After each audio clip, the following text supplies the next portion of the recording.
We interrupt this broadcast of Swan Lake to commemorate the 25th anniversary of the KGB-led coup against Mikhail Gorbachev that hastened the end of the Soviet Union. I'm Alexander Clement, Russia analyst at Eurasia Group, and I'm joined by my friend, our global macro director, Willis Sparks.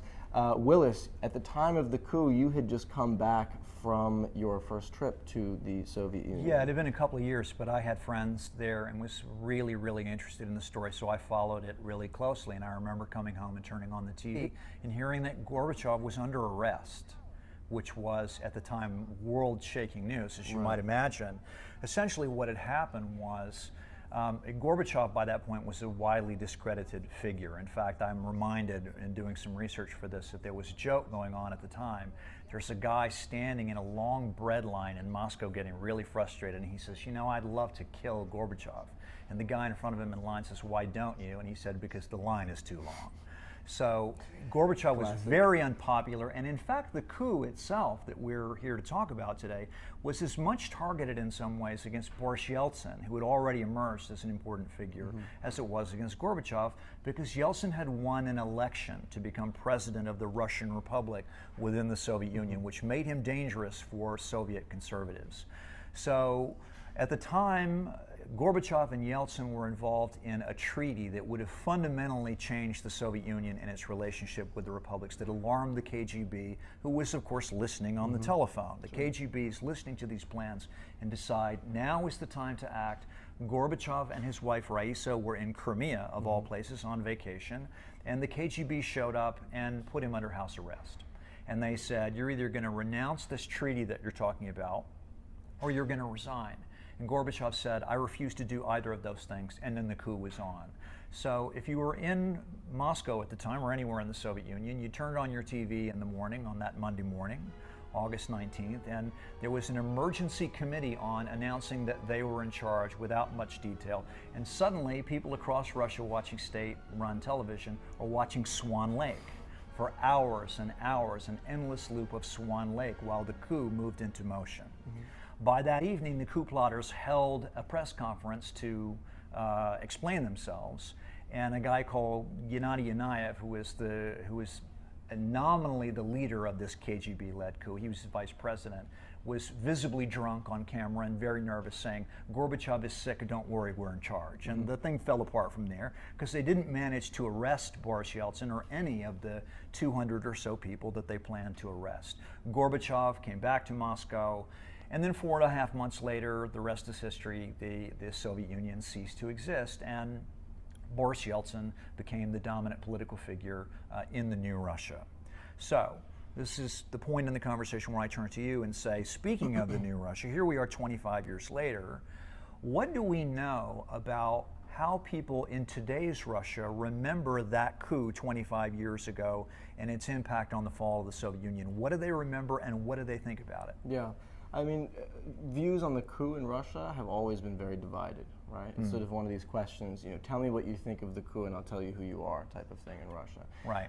There are some people who, in hindsight, view the coup as a noble, if flawed, attempt to rescue Russia from the political and economic and geopolitical chaos that would follow the Soviet collapse. And there are people who see the coup as the last gasp of an oppressive and broken system that deserved to die.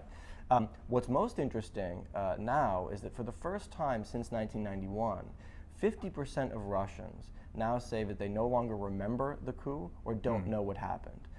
And that kind of vacuum of historical memory, I think, is significant in a country where 90% of the population say they get their news primarily from state-dominated media. And you've got a whole generation of Russians now that are just not old enough to remember this stuff. Exactly, right? yeah. So that's significant. I mean, and you know, it's significant because it gives the state tremendous power to shape how Russians view their recent history, how Russians view the Soviet collapse. So speaking of the state, yeah. I'm asking what Russians are thinking and saying about it. Let's talk about President Putin now, because one of the ironies of the coup is that whatever he thinks about the events 25 years ago, at a time when he was serving in the KGB and resigned apparently during the coup, the emergence of Yeltsin created, as we know, the emergence of Putin. Yeltsin named Putin as his designated successor. Here we are 25 years later. So as the Russian government commemorates the events of 25 years ago, the coup, but mainly the dissolution of the Soviet Union, How does President Putin explain this to the Russian people in a way that is consistent with his current political goals? Well, so Putin owes a lot to the collapse of the Soviet Union in the sense that it sort of put him on a track to ultimately becoming president of Russia. He's also spoken, in terms of, he's spoken about the Soviet collapse in kind of negative terms as well. He once said it was the greatest geopolitical catastrophe of the 20th century. I think what the kind of things that Putin will focus on will be, look, the intention of the coup was to preserve order and to rescue Russia's kind of sovereignty, and order and sovereignty have been two major points of Putin's narrative about Russia, particularly in his most recent term as president.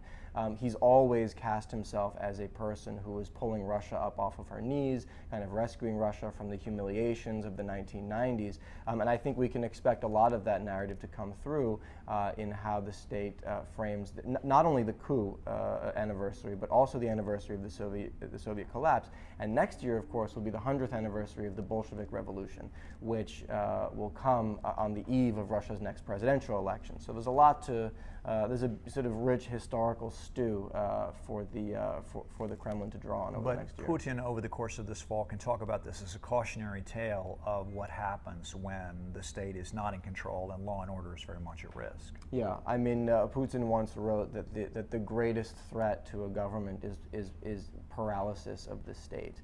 And I think that was one of the big lessons that he drew from the Soviet collapse, was that the system may have been bad, but that the biggest problem was that the state itself became paralyzed. In a lot of ways, Putin has dedicated his entire political life in Russia, among other things, to preventing the Russian state from becoming paralyzed or weakened the way that it did after the Soviet collapse. And paralysis of the state is the great legacy of this coup from 25 years ago. This is Alexander Clement. I'm Willis Sparks. We now return you to Swan Lake.